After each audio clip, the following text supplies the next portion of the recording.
Come on. Come on, you fired up. Fired up. Now I gotta go pee. All right. Oh, what a night, what a night.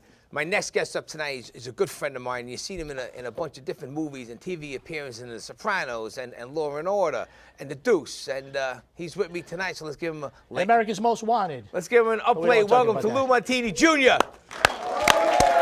There he is.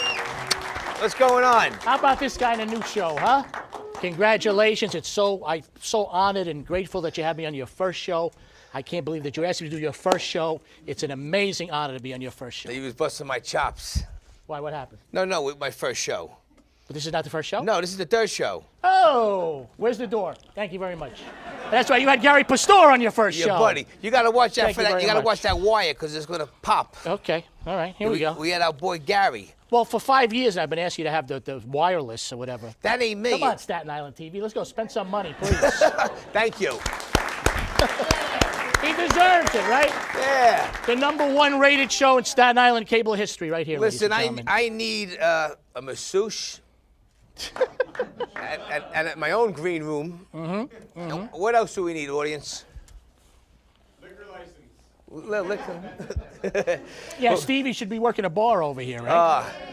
Right? Stevie should be working the bar here. Oh, forget about it. So, Lou, since the last time you were here, you've been up to so much stuff I can't even keep up with you. Geez, I'm blessed right now. I'm blessed. Right now, first of all, I dressed like one of your old defense attorneys. You like this? Yeah. I never wore a suit on Johnny P's show before. No, it usually comes on with an Elvis Presley shirt. I had the Love Me Tender shirt I wore one show for you. Yeah. No, God is good, man. I've been working like crazy. You know what happened, folks, is my girlfriend told me 5 years ago to stop dyeing your hair. You look like one of those guys at the OTB with the orange hair.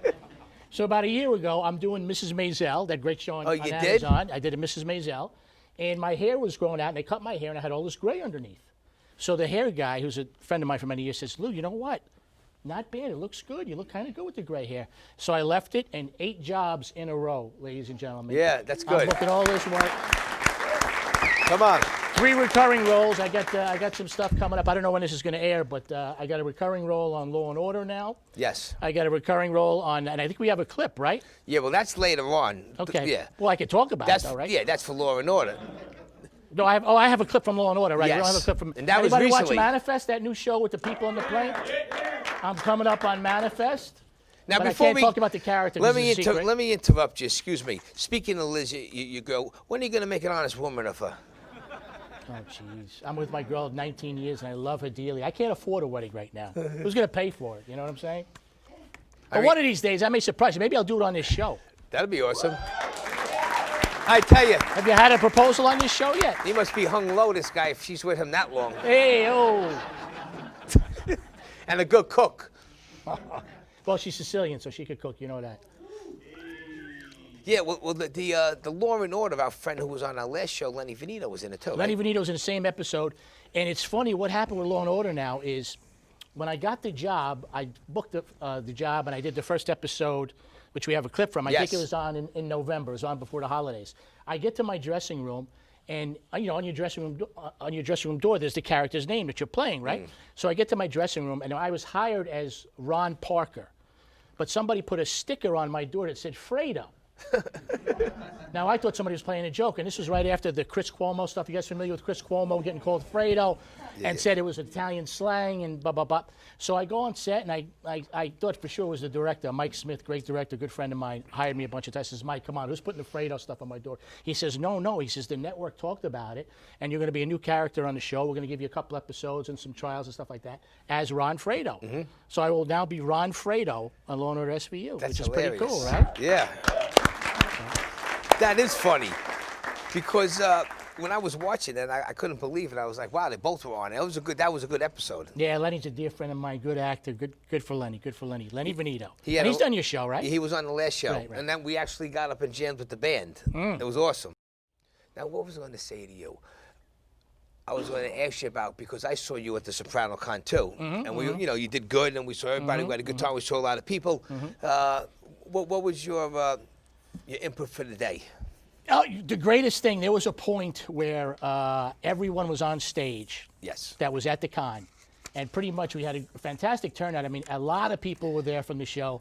I think the only really big people that weren't there were Edie, Steve Sharippa. and Steve Sharippa and Aida. But pretty much a lot of people from the cast made it.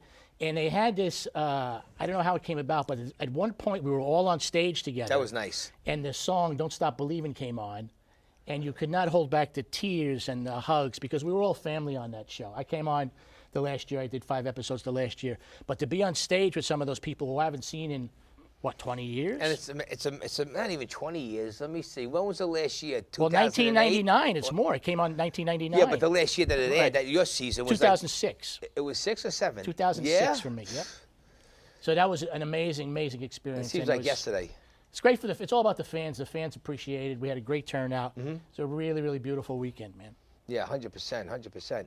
Now this, you got a movie that you're producing. Do you want to talk about that? What, the Christmas movie or which one? Well, you got a couple of different ones. He knows all the inside scoop. I also have a producing partner, Shake the Tree Productions, Tony D'Antonio. Shake the Tree, I like that. Shake the Tree Productions, that's our company name. And we just signed on to do a Christmas movie called The Brooklyn Christmas, which we have to have you in, right? If it's a Brooklyn Christmas, Johnny P's got to be in it. Come on. P. That's it. It's a wonderful script that we picked up, and it's based on pretty much remember the A Wonderful Life, the great Jimmy Stewart movie where the angel comes back. It's pretty much that kind of story based in Brooklyn. Nice. Which is really, it's just got a really Brooklyn, Staten Island flavor too. We'll make a couple of firemen from Staten Island for you. All right? Yeah. We'll do that. Now, what I like a lot, I want to see the movie, the TV show on Amazon Prime, The Hunters, with Al Pacino. Al Pacino. I met my hero, ladies and gentlemen, finally. I didn't have any scenes with him, but I got to meet him.